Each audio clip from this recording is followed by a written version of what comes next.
The reason you're afraid to submit to your husband is because you're terrified that in your new vulnerable state, he will crush you completely. But the reason he tends to crush you is because you've competed with him for so long. You've made yourself his competition by trying to lead, and men tend to crush their competition. If you would have never competed with him in the first place, meaning you submitted to him in marriage from day one, this would have never happened. He wanted to love you and protect you, and then he found that you're his competition, and so he took a different stance towards you. Whether he knows it or not, he sees you as his enemy in a sense. But that's only because you continue to compete against him rather than submit to him. And so now if you submit to him, yes, he will crush you, but that's only because you trained him to treat you like his competitor. Your submission to your husband should start with a deep conversation. You need to give him a heartfelt apology that you ever competed with him in the first place. Tell him you misunderstood how things work. You're the weaker vessel. You were deceived. That you love him, you want to submit to him, and you never meant to attack him. Tell him that you want to be his helpmeet, not his competitor, and his heart will change towards you to a posture of protecting you, providing for you, and nurturing you, which is how it all started, before you started competing with him by trying to lead. If you want to know what submitting to your husband looks like, and how to go from where you are and where you've been to what you know needs to happen, sit him down and tell him that you've been wrong, that you do want to submit to his leadership and be his helper, as the Bible rightly says, that you accept the gender roles of the Bible, and you don't think there's anything wrong with them at all. In fact, it's beautiful, and watch his heart melt right before your eyes.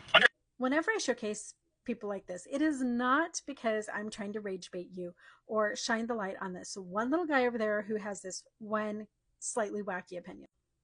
It's because he is verbalizing some of the rhetoric that I've heard in my religious communities for 50 years. I spent my whole life in Mormonism listening to lessons on submission, keeping silent, obeying my husband. In fact, at my Mormon wedding in the Portland, Oregon temple, I had to raise my hand, bow my head, and take an oath on my life to obey my husband. Super romantic. I was taught that he was the patriarch, that he was the head of the home, that I was to obey him with exactness. And here's what that looked like for me.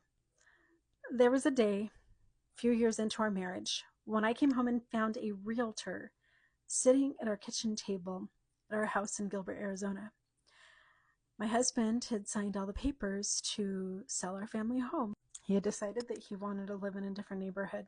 By the time after my second baby, when I was struggling with postpartum depression and really struggling in a marriage that was becoming more and more violent by the day, when one night after we went to bed and he wanted to do married people things, I asked him to grab some birth control. He refused because he said that it was time for us to have baby number 3. He wanted 4 to 6. That was his minimum. I did not want another baby, but I would raise 5.